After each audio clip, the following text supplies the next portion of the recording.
Şu an Türk dünyasına yapmış olduğum yolculuğun Tuva ayağındayım. Şu Asya kıtasının kuzeyinden güneyine, doğusundan batısına bir artı işareti yaptığınız zaman işte tam olarak benim bulunduğum nokta ve bu tam olarak arkamdaki anıt bu Asya kıtasının merkezi konum olarak kabul ediliyor. Tu Arap Allah. Na Arap. Tengri. Tengri, you Tengri. Buraya Tengri. Dayı çakma açarsan buradan aya varırsın. Sen yaxşısın. Sen atın kim? Oo, biliyordum zaten orada olduğunu. Yeter lan. Getir. Getir lan. Afro-Amerikan. Revi de var. No, Türk.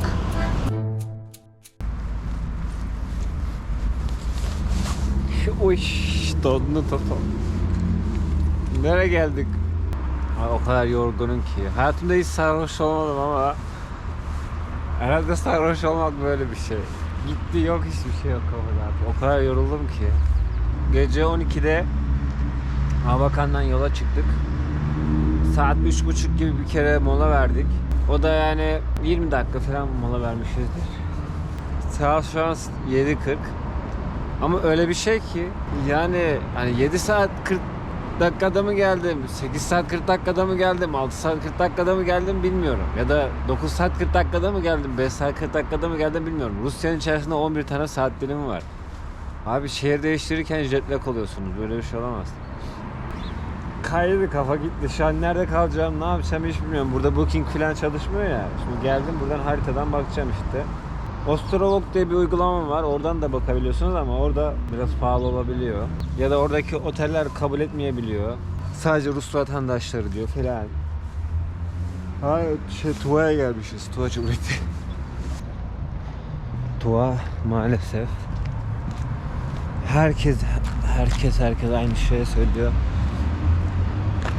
Dünyayı gezerken 4 gözün oluyorsa Tuva'da 16 gözün olsun dediler. Tuva biraz tehlikeli bir yermiş maalesef. Sebeplerini anlatırım. 2 tane otel varmış burada. Birisi Ötüken Otel, birisi de Mongolak. İlk yolumun üstünde Mongolak var, ona gideceğiz. Sonra Ötüken'e gideceğiz ama burada maalesef hostel yok. O yüzden biraz konaklamamız pahalı olacak. Burada maalesef işte ambargo yüzünden harita uygulamaları da saçma salak çalışıyor. Zaten ben Otel Mongolak'ın galiba önündeymişim. Şurada Mongolak mi yazıyor? Evet. Bazen turist almıyorlar. Şu anda da beni almadılar burada. Burada bak, burada başımız belaya da girebilir. Burada derken Tuva'da değil, Rusya'dan çıkarken ya da şu an böyle riskli yerlere gezerken niye? Burada registration dedikleri bir sistem var. Rusya'ya geldiğiniz zaman neresine giderseniz gidin, isterseniz Moskova olsun, 6 geceden artı bir gün daha fazla kalırsanız eğer burada kendinizi kaydettirmeniz gerekiyor. Ve Rusya'da şöyle bir şey var. Bunu her gün yapmanız gerekiyor. Yani her akşam 6 günden fazla kaldıysanız her akşam nerede kaldığınızı kayıt belgesini alıyorsunuz. İşte registration dedikleri bir belge var. Her gün bir otelde kaldığım zaman ben bunu yapıyordum. Ama artık son dönemlerde yapamamaya başladım. Niye artık son dönemlerde dedim, bir aydır yapamıyorum neredeyse. Yapıyorum da ara ara. Niye? Couchsurfing'de kalıyoruz. Gece trene, mesela 4 gün trene gidiyorum. Ben şimdi nereden nasıl registration yapayım abi? Neymişim? Her gün en yakın karakola gidecekmişim. Ne yapacağım? Trene dur abi, ben şuradaki karakola mı gidiyorum? Registration mı yapacağım diyeceğim. Neyse işte böyle davalar var. Bazı otellerde işte registration yapmak istemedikleri için mi? Yabancı ağırlayıp daha sonra polislerle muhabbet etmek istemedikleri içinden mi ne? Turistlere oda vermiyorlar. Şu an burası da bana direkt hemen niyet yaptı. Esenler. Sonra do you speak English? English. Türkçe düşünürsün. Ha? Türkçe düşünürsün. Türkçe. Türkçe. Tuviniz. Türkçe. Türkiye. Türks. Ne Türk abi. Tuviniz. Tuviniz.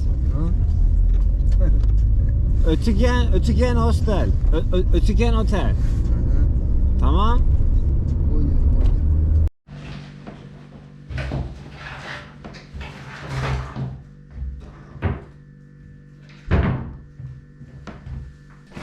Geldik otelimize.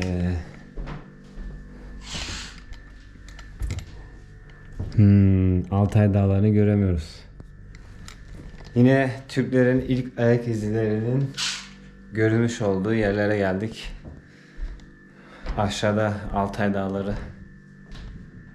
Yenisey Irmağı'nın doğmuş olduğu yer o dağların arkası. Burası için deniyor ki haritayı açıp baktığınızda sadece Asya kıtasını göz önüne aldığınızda ve özellikle şu an Tuva Cumhuriyeti'nin başkenti bulunduğum Kızılşehri Asya'nın tam ortası. Bütün Asya'nın tam orta şehri kabul ediliyor. Kızıl bazıları tarafından diyebilirim. Evet, çok yorgunum. Bu yorgunluğun üzerine ne yapılır şimdi? Böyle mis gibi yatak varken yatılırdı ama maalesef bizim video editlememiz ve video yüklememiz lazım bu akşama. Yani böyle bir yolculuk yaparken yetiştiremedim. Çok zaman yetiştiremedim. O yüzden normalde hani siz istiyorsunuz ki Mehmet bir hafta, en fazla bir hafta geriden gelsin. Nasıl mümkün olabilir ki bir hafta geriden gelerek böyle bir seyahat, böyle bir yolculuk yapmak? Maalesef mümkün değil. O yüzden bir ayda geri kalabiliriz, 2 ayda geri kalabiliriz. Şu an ne kadar geri kalmışımdır bilmiyorum. Evet dostlar, şu an Türk dünyasına yapmış olduğum yolculuğun Tuva ayağındayım. Şu an Tuva Özek Cumhuriyeti'nin başkenti Kızıl'a geldik ve kameramanım selfie çubuğumla birlikte bugün size Tuva'yı anlatmaya çalışacağım. Buraya önceki bölümleri izlediyseniz çok zorlu ve yorucu bir şekilde geldik. Hakasya'daydık. Hakasya'nın başkenti Avakan'dan buraya gece otobüsüyle geldim. Sabah buraya indim. Biraz önce otele yerleştim. Çantalarımı bıraktım. Ve şimdi burada size Tuva Cumhuriyeti'ndeki yaşantı ya da Tuva Cumhuriyeti ile ilgili bildiklerimi anlatacağım.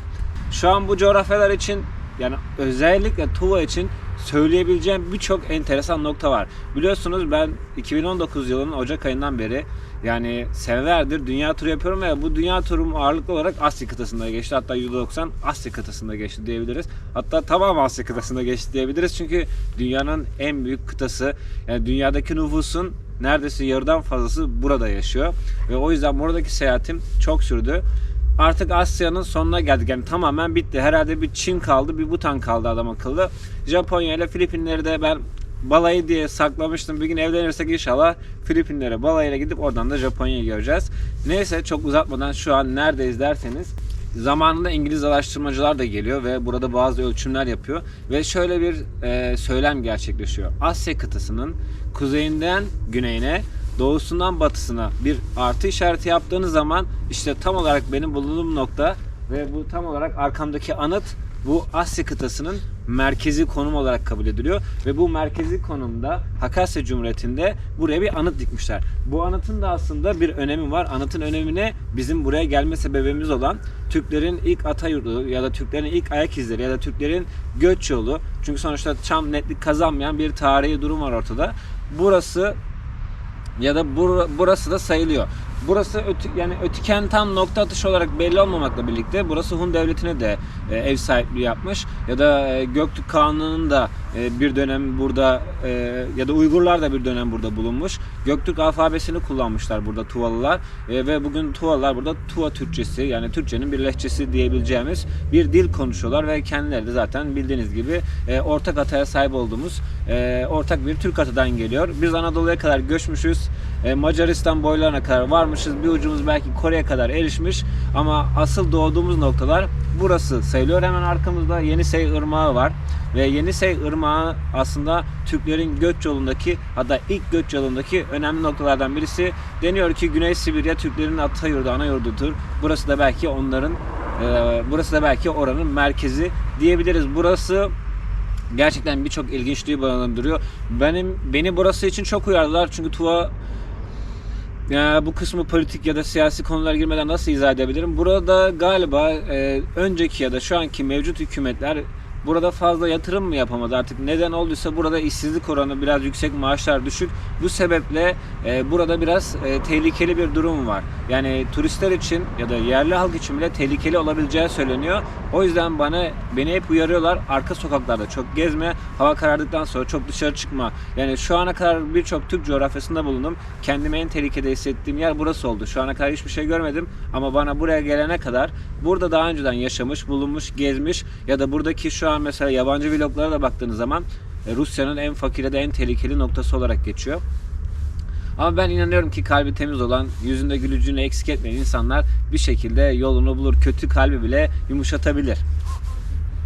Burası aslında Tengrici, yani şamanist diyoruz biz belki onlara ama onlar kendilerini tam olarak şamanist diye ifade etmiyorlar. Biz nasıl hani Müslümanız diyoruz ya da bir Hristiyan ben Hristiyanım dediğiniz diyorsa burada insanlar aslında ben şamanım demiyor tam olarak. Böyle tam bir olayı çözemedim buradaki Türk coğrafyasının tamamındaki bu olayı.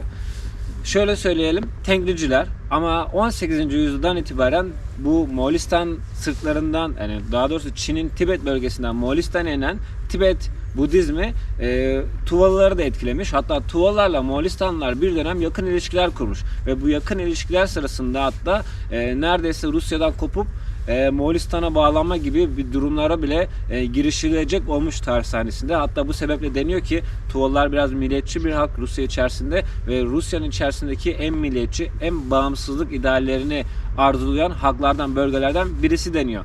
Bu ve buna benzer sebeplerden dolayı belki de burada biraz yatırım çok fazla olmamış. Bu sebeple burada biraz fakir insan sayısı fazla. Bu da galiba onları suça teşvik ediyormuş. Bu yüzden burada biraz suç oranları yüksek. Uzun bir giriş yaptım ama burayla ilgili şunu da söyleyebiliriz. Şu an Tibet Budizmi burada ağırlıklı olarak işleniyor. Ama bu Tibet Budizmini de Tengricilikle birleştirerek yaşıyorlar. Şu an şöyle söyleyebiliriz. Bulunduğumuz bu topraklarda Tuva Cumhuriyeti'nde aslında Budizm en öncelikli din diyebiliriz. O yüzden diyebiliriz ki dünyadaki benim şu ana kadar gezdiğim ve gözlemlediğim tek Budist Türk topluluğu ya da tek Budist coğrafya ya da tek Budist Türk Cumhuriyeti diyebiliriz. Şimdi arkamdaki kaideyi size anlatacağım. Onun da Türklükle ilgili, Türklerin geçmişiyle ilgili önemli betimlemeleri var. Size şimdi onları anlatacağım. Öncelikle buraya bu anıtın yapılmasındaki asıl amaç gel seveyim seni. İkidir kaç dakikadır yanında öyle şey yapıyorsun. Gel beni sev diyorsun. Kurban olayım sana yavrum benim. Uy. Siz burada kışın üşünüyor musunuz? Siz burada üşümüyorsunuz mu ya? Sibirya burası. Evet, bu kaidenin buraya dikilişteki asıl sebebi dediğim gibi The Center of Asia yazıyor. Gördüğünüz gibi burası Asya'nın merkezi noktası. Nokta atışı olarak merkezi noktası. Bu gördüğünüz canlandırmalar yani şu gördüğünüz hayvanlar Pars. Parslar da aslında Türklerle ilişiği olan bazı kaynaklarda geçen Türklük için önemli semboller arasında varsayılan bir canlı ve gördüğünüz gibi orada bir dünya haritası var ve muhtemelen şu an üst kısımda kalıyor ama orada bir Asya kıtasının haritası tam ortasında da böyle bir dikit var. Maalesef Türkçe içerik burayla ilgili neredeyse yok. Ne blog var ne adam akıllı bir video var. Ben de o yüzden hani çok da hızlı bir gezi yapıyorum şu an. Ve bu çok hızlı gezim sırasında yeterli araştırma yapamadım maalesef. Zaten kişisel olarak da kültürel olarak da bu konuda çok donanımlı bir insan değilim. Daha önceki bölümlerde de izah ettim. O yüzden buradaki görüntüyü size betimlemeye çalışacağım. Muhtemelen Altay ve Sayan Dağları'nı görüyorsunuz burada ve bu gördüğünüz yapıda belki de Yenisey Irmağı'nı canlandırıyorlar ve Yenisey Irmağı'nın etrafındaki Türklerin yaşamını sembolize etmiş olabilirler. Burada emin olamamakla birlikte bir Budist tapınağı tarzında bir şey görüyorum. Hemen karşıda kocaman bir dağ ve dağın en tepesinde yani şu an etrafımıza baktığımız noktadaki görebileceğimiz en yüksek noktada orada bir tane Buda heykeli var. Orayı ziyaret edebilir miyiz bilmiyorum. Burada balballar, kurganlar canlandırılmış. Gördüğümüz üzere. Burada hemen yurtlar var ya da çadırlar var. Burada obada, bozkırda yaşamı sembolize etmişler. Etrafımda görüyorsunuz birçok hayvan var. Ve sayısını şimdi sayacağım. Zaten bunların ne olduğunu anlayacaksınız. 3, 6, 9, ve 12 tane. Burada şu an gördüğünüz noktada 12 hayvanlı Türk takvimini sembolize eden bir ortam oluşturmuşlar.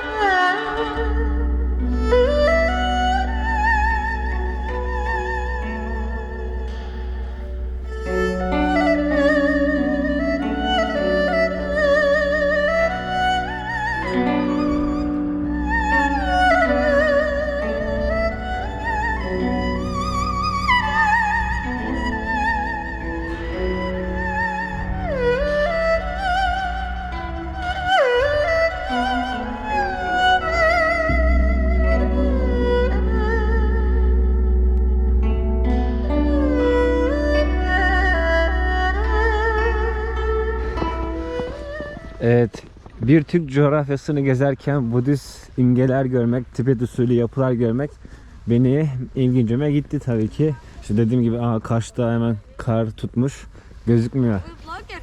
Blogger, Esenler, Ezenler, Вот, здравствуйте. Ezenler, А сколько у вас подписчиков? Tua, А? Tua, Да. Ezenler. Do you speak English? English. English, friend. No. Okay. Alright. Şimdi yine burada bir yapı var ama bunun ne olduğunu araştırırken görmemiştim. Gidelim bakalım. Anlamlandırmaya çalışalım. Bakın atlara Saha Yakutistan'daki Saha Türklerinin şeyine benziyor, atlarına benziyor aynı. Hani o bayrağı hatırlıyorsunuz değil mi? Oradaki bayraktaki ata ve üstündeki savaşçıya benziyor aynı. Öndeki bir kadın okçu, arkada da elinde kartal olduğunu tahmin ettiğim bir asker var yine. Güney Sibirya taygasının arasından doğan ve bütün Sibirya'yı yani Rusya'yı aşarak dünyanın en büyük nehirleri arasına giren Yenisey'in kenarında Tuva Cumhuriyeti'nin başkenti Kızıl'da gezimize devam ediyoruz. Burası yaklaşık olarak Türkiye'nin %20'si kadar bir yer. Ama nüfusu sadece 300 bin ve Tuva ile ilgili şöyle bir şey söyleyebiliriz. Bazı noktalarda bu bir sürü Türk Cumhuriyeti var biliyorsunuz. Buradaki bazı Türk Cumhuriyetlerinde Ruslarla Türkler eşit ya da Rusların nüfusu fazla olduğu yerler var. Mesela Hakasya'dan geldik ve Hakasya'da benim sandığımdan çok az Hakasya Türk'ü vardı. Orada nüfusun %13, %15'i kadar anladığım kadarıyla Hakasya Türk'üydü. Gerisi ağırlık olarak Rus'tu.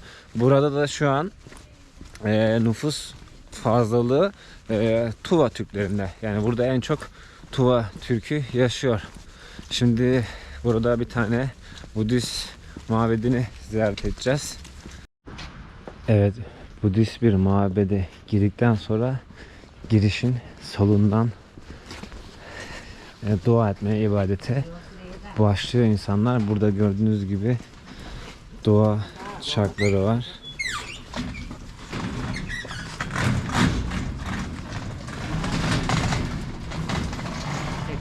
Tam tur atıp bu yapıyı bitirdikten sonra yani çıkarken tekrardan bir tane dua çarkı göreceğiz. Şu an bu noktaları görünce Myanmar'ı özledim fark ettim ve ne yazık ki Myanmar hala kapalı. Myanmar hala kapalı. İnsanlar görüyorsunuz köşelere dokunuyorlar ve tam tur attıktan sonra çıkış noktasında yine bizi dua çarkları karşılıyor.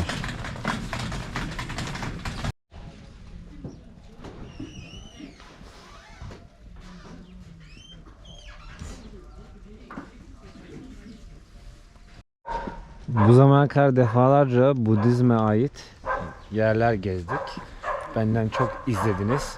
Orada satılan hediyelik eşyaları da size her zaman gösterdim. Ve burada da Budizmle ilgili hediyelik eşyalar satılıyordu. Ama ablalar biraz rahatsız olacak gibiydi. Kamerayı içeride açamadım. Ama çoğu Budizmin yaşandığı ya da çoğu Budizm ürünlerinin satıldığı yerlerde görmediğimiz ekstradan bir ürün gördüm içeride aslında. Onu size izah etmek istiyordum.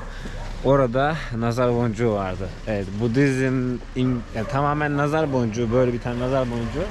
Ama Budizm imgeleriyle etrafını süslemişler. Anahtarlık yapmışlar, duvar asıcağı yapmışlar.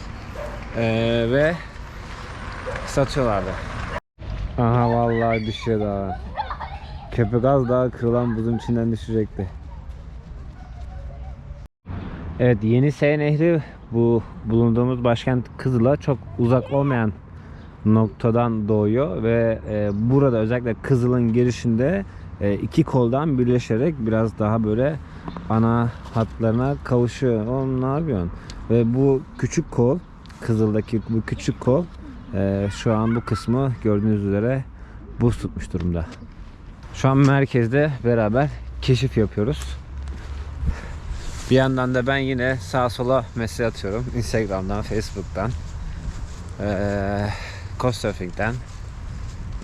Sağda solda insanlarla keşfediyorum. Belki böyle sıcak temas kurarız da anlaşabildiğimiz kadar, belki Tuva Türkçesiyle Türkiye Türkçesini birleştirerek ya da İngilizce biliyorsa İngilizce, biraz çevre hakkında, buradaki yaşayış hakkında, dilleri hakkında, kültürleri hakkında fikir sahibi olmaya çalışacağız. Şu an dedim ya, burada Yenisey Nehri iki kol halinde birleşiyor.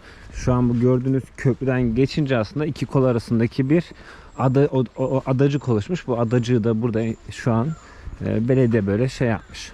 Sosyal alan yapmış. Evet, çevreye gezerken Budizm'in imgeleriyle Öztürklerin imgelerini yan yana görebiliyorsunuz. Burada insanlar biraz daha tuvalar biraz daha dediğim gibi milliyetçi olduğu için biraz daha özlerini, tiplerini korumuşlar. Tarih sahnesinde çok fazla insanlarla haşır neşir olmadıkları için biraz daha tipleri, yani genleri herhalde diyeyim, orijinal kalmış. Biliyorsunuz Duha Türklerini de Moğolistan'dayken ziyaret etmiştik. İşte burada ki orada da anlatmıştım. Şimdi burada da o konuyu izah edeyim. Merak edenler için detay konular. Zaten bu videolar herkesin merak edip izleyip zevk alacağı konulardır. Aylardır uğraşıyoruz ama ne kadar insana erişeceğimiz de şüpheli, ama biz tarihe, ben kendi adıma en azından böyle bir ziyareti gerçekleştirmek istediğim için bu zorlukları göze alarak yapıyorum. Şöyle söyleyeyim. Bu Moğolistan'la 1, 2, 3 1, 2, 3 Цифры. Nasıl? 1, 2 1, 2, 3. Tamam, 1, 2, 3 1, 2, 3 1, 2, 3. 1, 2, 3 1, 2, 3. 1, 2, 3 4 işte. 1, 2, 3, 4, 4. No for. Tuva. Ha. 4. 5. Tamam. 6 7. 7 8 9 10 Tamam. Ben atım Mehmet, sen atın kim? Mengi. Mengi. Do you speak Russia? Na. Sen adın kim? Benim adım Mehmet. Mahmet. Evet. Tanıyoruz. Samir. Samir, sen atın Samir. Ha, Tuvasız. Da. Tuvadan. Da. Ha, Kızıl. Mında çok tatlı durar biz. Ha, sen Tuvaca danışırsın. Yeah. Tamam. Ben Türkçe Tuva yakın. Sen Türk. Problem ya. Ben Türk, sen Tuva. Yeah. No, this art. Algız. Algız? Thank you. Спасибо. No, Tuva. Çettirdim. Çettirdim. Ha, çettirdim. Hello. Hayır ama. Ha? Hello. Eki. Ekki. Ha, Ekki. Mendi. Da. Eki. Ha, Ekki. Tuva, bunlar Duha. Duhalar da ek gidiyorlardı. Ha, tamam. Örttüm. Что за канал вы? Ha, yazayım ben. Yazayım. Şas. Bayırlı. Bayırlık. Bayırlı. Bayırlık. Bayarda. Dur, bayırlık. Goodbye. Bye. Tamam, bayırlık hatırladım. Hadi bayırlık. Evet. Bir tane güzel restoran sordum. Burası restoran mı? Bana burayı söylediler. İyi de burası restoran değil ki. Evet. Müze gibi bir yere geldim ben şimdi. Ve burada hep müzelerin içerisinde böyle yemekler var. Ve buradaki yemekler biraz böyle Moğol yemeklere benziyor. Hello. This çorba. Su. Okay. One çorba. Bu atın. Bunun atı ne? Atı kim? Blof. Tamam. One. Evet, solunca, tür, örttüm, ekki. Bütün skill'leri kullanacağız burada. Duhalardan hatırladım. Bu bildiğiniz patates çorbası. İçinde de sebze mezve var. Rusya'ya da dünyaya gezerken hangi ülkelerde aç kalmadınız diye bir istatistik yaparsanız Rusya'da da aç kalmadım. Özellikle özel cumhuriyetlerden. Moğolistan'da sıkılmıştım. Fazla et ağırlıklı ama burada seçenekler de var. Bu muhtemelen içinden et çıkacak. Şu an ne çıkacak bilmiyorum ama bunu aslında Orta Asya'da her yerde denk gelebilirsiniz. Tavuklu ama çok güzelmiş. Bana iyi ki burayı tavsiye etmişler, güzel. Göçebe tayga insanların, yani Sibirya'daki ormanlarda hareket halinde yaşıyor olan insanların yemeklerinde şunu fark ettim. Çok daha fazla ot kullanıyorlar. Yani eti de çok fazla kullanıyorlar. Niye? Çünkü insanlar sürekli göçebe oldukları için doğadan daha fazla ot, yaprak koparıyorlar. Hatta ben gezerken bu Moğolistan'da, Akasya'da, Tuva'da dikkatimi çekti. İnsanlar sağda soldan ot koparıyor, yemek yapıyordu. Bu tarz işlemleri biz de yapıyoruz mesela. Köyde, baharın ilk adımlarında köyde son otları topluyoruz.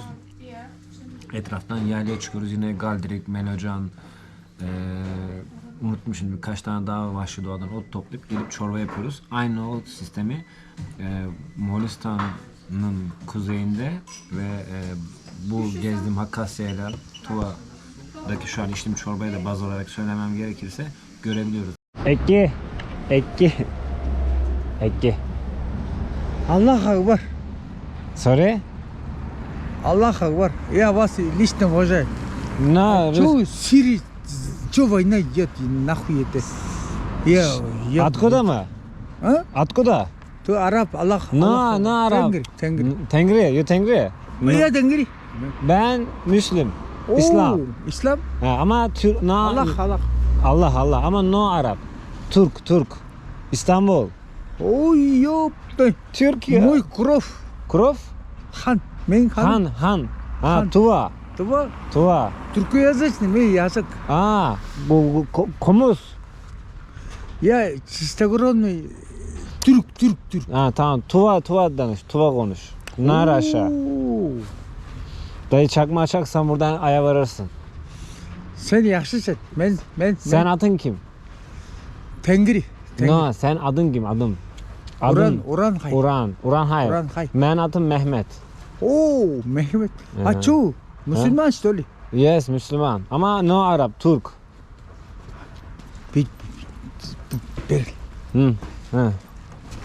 Мы русские нас научили. No Ruski. Tuva danış, Tuva. Това. Oo, biliyordum zaten orada olduğunu. Это на. Getir. Getir lan. Yaxşı. Yaxşı, ekki, öptü. Тут. Ha, durdum. Это уважение. Прошу прощения. Не бойся. Қортпа. Korta. Хой. Ha? Қортпа. No korkma. No problem. Да. Нет, садись. Стой. Подожди. Bekleyeyim mi? Konuşacak mı? Tamam. Çok yaxşısın. Yaxşıyım, sen yaxşısın.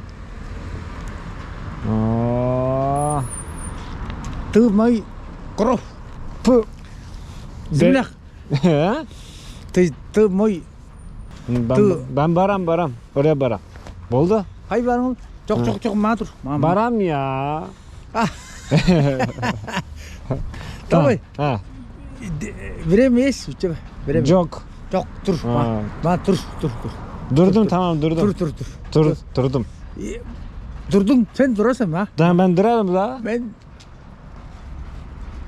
Ha. Tengri. Tengri. Ben de Tengri. Sen o da Tengri mi? Sen? Yani işte same. Aynı iş. Bir Tengri. Sen ben Bir Tengriz. O sen ben Sen Tengriz, ben Ben Tengriz. Müslim Tengriz. Oo. Yaxşısın. Yaxşısan, sen de yaxşısan. Hadi, Çok anana. öptüm. Ekki. Çok. Man, вдвоем будем. Tamam. Сейчас. Hı. Вот смотри. Это çalas. Наш. Abinin kafa güzeldi ya. Beni tuttu kolumdan, bayağı götürdü getirdi de adamı sonra aldılar kolumdan. Burada o abi tehlikeli değildi tabii de ama burada biraz olayların hani insanların biraz tehlikeli deniyor olmasının sebebi de biraz böyle alkol kullanma oranı yüksekmiş burada. Это Ha. черно видел, это афроамериканцев видел. No, Türk. Турк здесь еще лицей был, это Турк лицей. Türk lisey. Burada. Türk school. Там, да, это, да. Türk lisey. Aa. Adın kim? Ha. Adın kim? Аким. Akim. Mehmet. Mehmet. Махмед, фамилия, у вас фамилия есть? No, my name. Family name Sandinç. Okay, Ekki. Vay, Ekki. Bunlar mı tehlikeli insanlar? Ben anlamadım ki. Hello. Okay. I don't English. Tuva? Yes. Tamam ben Türk. Yes. Adın kim? Alexa. Alexa. Sen adın kim? Aldınay. Aldınay. Avaşı. Aldınay. Avaş. Mehmet. Mehmet. Evet. А можно с вами сфоткаться? Фото. Okay. Bye bye. Hi. Ekki. Ekki. Sen adın kim? Sen adın kim? Adın kim? Bilmin? Adını bilmin? Harita burayı müze gösteriyordu ama burası ne olduğunu çıktı anlamadım. Bu arada abi şu eski stil Sovyet evleri güzel be. Çok düzenli duruyor. Dongam. Üşüdüm mü? Üşüdüm. Daha doğrusu dondum mu? Dondum. Aslında çoğu kelime birbirine benziyor. Çoğu kelime de aslında başına sonuna böyle harfini değiştirdin mi bildiğiniz anlaşılıyor yani. Anıtı buraya koymuşlar. Böyle bir içecek aldım 170 ruble. Çok pahalı değil ama Tuva daha ucuzdur diye düşündüm ama çok değil. Konaklama burada pahalı. Biraz. 5000 verdim aynen. Çünkü hostel yok, otel var sadece. Şu an Başkurdistan'a, oradan da Kazan'a gideceğiz. Bak buradaki konaklamam, buradan Başkurdistan'dan Kazan'a gitmem. Yani buradaki konaklamam artı Kazan 10.000 TL. Yol maliyeti. Pahalı mı? Burayı saymayın. Burada haricinde konaklama çok aman pahalı değildi ama yani ulaşım pahalı mı derseniz kilometre bazlı düşünürsek pahalı değil ama bir yerden bir yere gitmek 1500, 2000, 3000 kilometre olunca sürekli yani bir şehir değiştirmeniz burada ülkenin Edirne'den Kars'a gitmek gibi olduğu için maliyetli oldu. Maalesef usta çok maliyetli oldu. Bir beğen, bir yorum, bir de böyle amcaya dayıya yollasanız oh mis.